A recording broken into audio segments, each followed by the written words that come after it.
My name is Vicki Powell, My name is Roger Powell. and this is our story.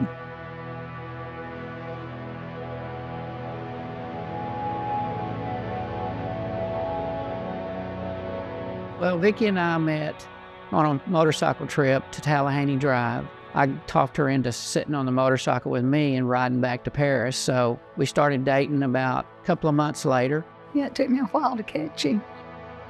We dated for 2 years while we were in high school, and we ended up pregnant. We were steered in the wrong direction with the wrong people. We made some bad choices, and we ended up at Planned Parenthood. And even though it was a pastor of a church who told us abortion was not wrong, and yet we thought it was, or I thought it was, but we listened to the pastor and ended up having the abortion. And I remember laying on the table thinking if God was real, that he could get me up off the table, but he didn't. I didn't realize at the time I had my own choice. I never talked about it, and counseling was it just wasn't something that you did. And so I did not receive any counseling, and so I carried that baggage and thinking if somebody could just fix me, it had to be a physical problem, but it was a spiritual problem. After the abortion, we split up and we went our separate ways. Both of us got married, and we had baggage when we married, and that was not a good thing.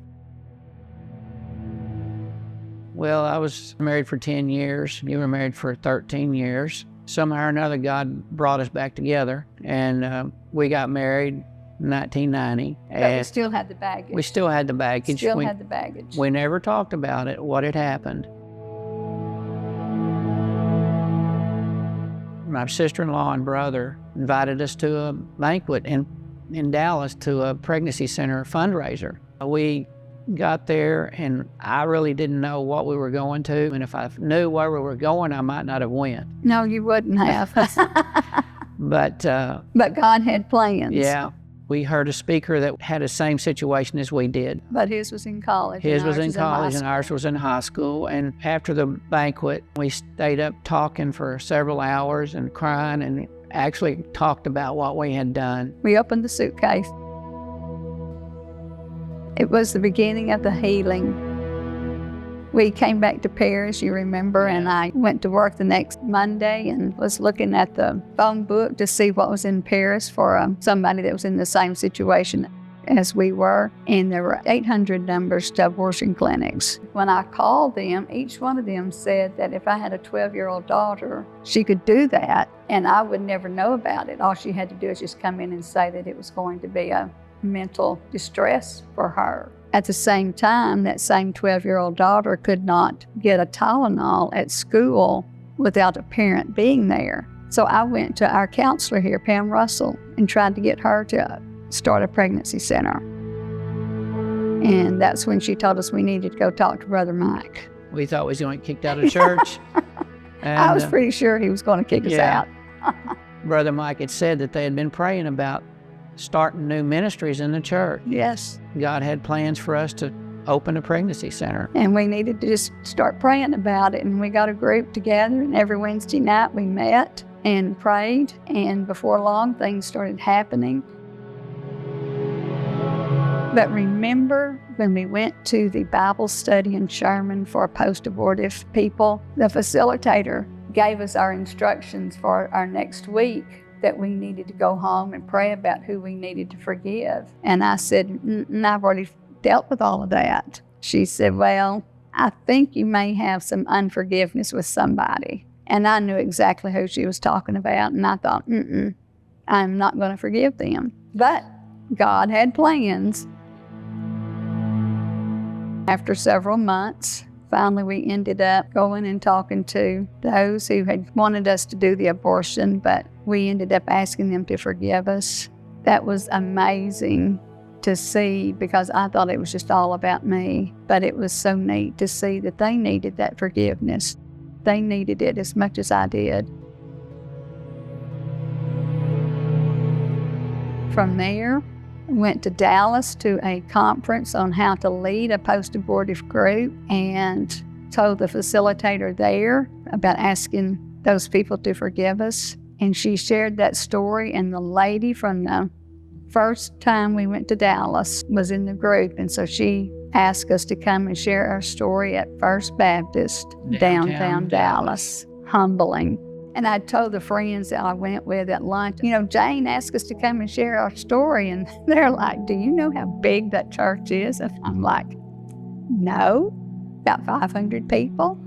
And she said, yeah, about 30,000, TV and radio. We both got up there, but she did the talking.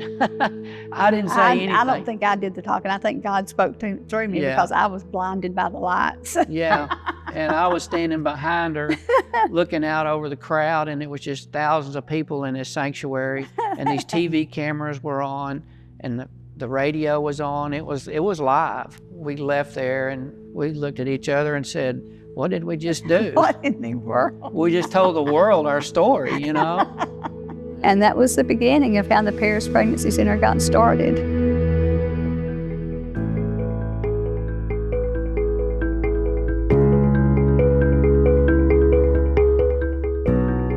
And we started showing people what we wanted to do and taking them to Dallas and showing them pregnancy centers. And then to get to see the people, to see those who have gone through the center, who were wanting to abort their children, and then for them children to come back and say, thank you for being there. Yeah. Well, we opened up in March of 2002. And 21 years later, here we are. And we have 3 buildings, 1 brand new building just got completed. We have a new mobile unit.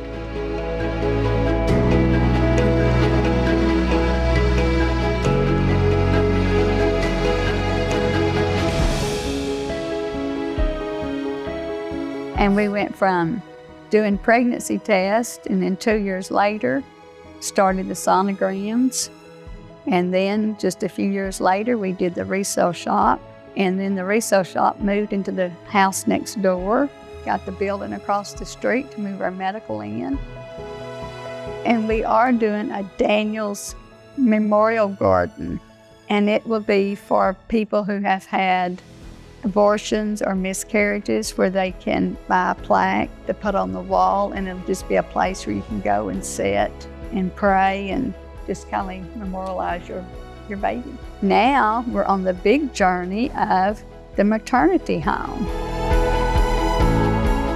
Yeah, and we do the post-abortive Bible study, which is so important. God hasn't called them to go public, and that's okay, but He did us. He did us. I know at first we didn't want to do it. No, I fought it. But, God had plans for us to do it. Yeah, we had the abortion to hide the sex, and now the whole world knows it. So there you go.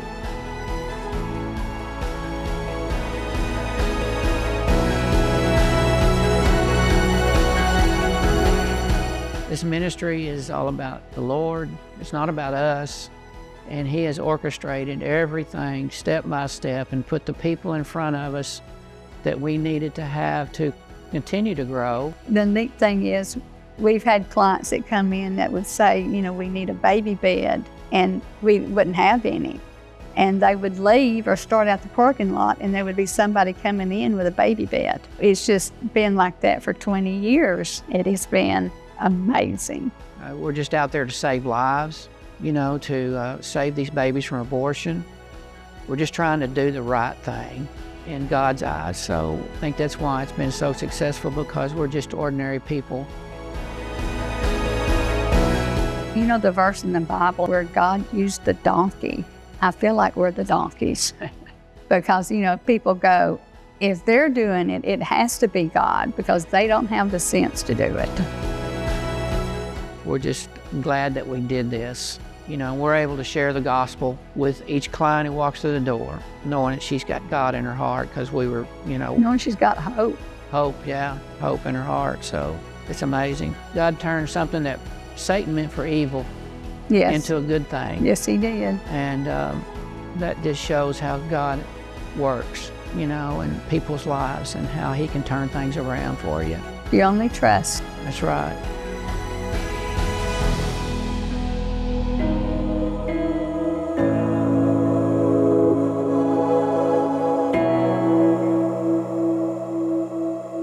Well, this is the short version of it because we could probably talk for 2 hours about what everything, how it transpired.